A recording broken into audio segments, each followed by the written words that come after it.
मानवा की स्टार्टिंग में हमें दिखाया जाता है कि बहुत से बंदे एक फैक्ट्री में काम कर रहे होते हैं। फिर हमारा एमसी किसी को बोलता है कि मैंने अपना काम कर लिया है, अब मैं अपने घर जा रहा हूँ। फिर ब्लू शर्ट वाला बंदा बोलता है तुम्हें हमारे साथ डिनर नहीं करना। एमसी बोलता है मुझे कल बहुत से काम है। फिर ब्लू कैप वाला बंदा बोलता है यूल क्या खाता है कि वो नहीं थकता, जब हम काम कर रहे होते हम तो थक जाते हैं। ब्लू शर्ट वाला बंदा बोलता है क्या तुमने उसे कभी इतना एक्साइटेड देखा है? क्या उसने कोई दवाई ली है जिससे वो ये सब कर पा रहा है? फिर वो आपस में बात करने लग जाते हैं। क्या वो विटामिन की गोलियां लेता है? क्या हमें विटामिन की गोलियों से इतनी पावर मिल जाती है?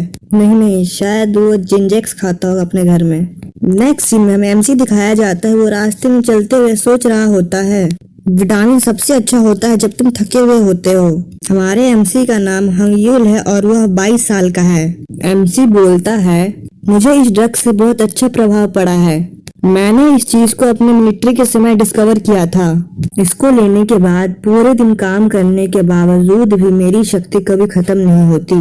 OMG-A3 मुझे मेरा कंसंट्रेशन बढ़ाने में मदद करता है।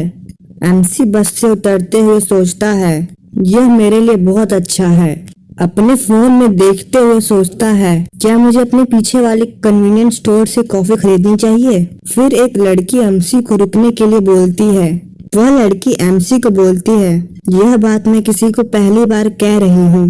एमसी खुश होते हुए बोलता है क्या मुझसे ये लड़की मेरा नंबर मांगेगी जैसे फिल्मों में होता है? एमसी खुश होते हुए पूछता है हाँ क्या चाहिए आपको? वह लड़की बोलती है क्या आप अपना मग मुझे थोड़ी देर के लिए उधार में ले सकते हैं? यह सुनकर एमसी शॉक में पड़ जाता है और भागने लग जाता है।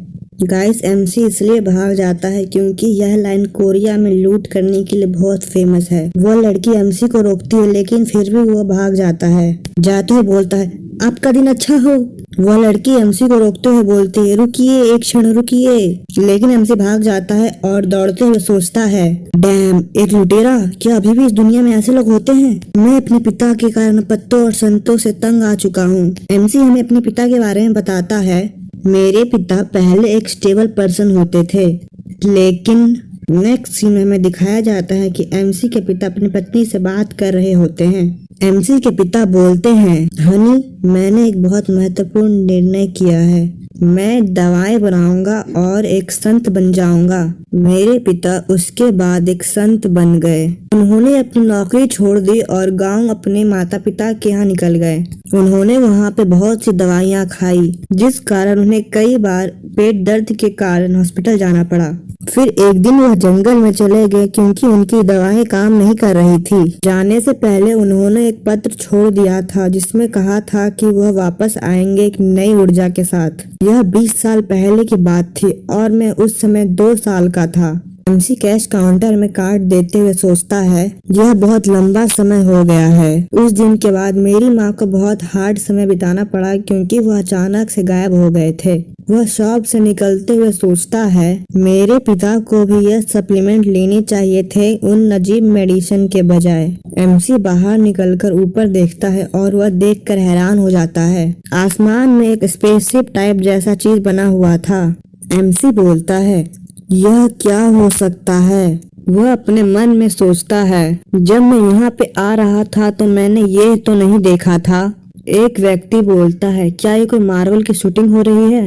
एमसी अपने मन में सोचता है मुझे तो नहीं लगता ये कोई आर्ट है, क्या ये सचमुच का स्पेसशिप है? एक बूम सी आवाज आती है जिसके कारण जमीन फटने लग जाता है। एमसी सोचता है ये सब क्या हो रहा है, यहाँ पे क्या चल रहा है, क्या ये कोई भूकंप आया है? सब लोग डर कर यहाँ वहाँ भागने लग जाते हैं। कोई बोलता है जमीन में एक होल हो चुका है, जमीन के अंदर से एक हाथ बाहर निकलता है। कोई बोलता है यह तो एक मॉन्स्टर है। एमसी बोलता है फक ये क्या है? फिर हमें एक रेड मॉन्स्टर दिखाया जाता है। वो अपना मुंह फाड़ता है और जिसके कारण उसके नुकीले दांत दिखते हैं।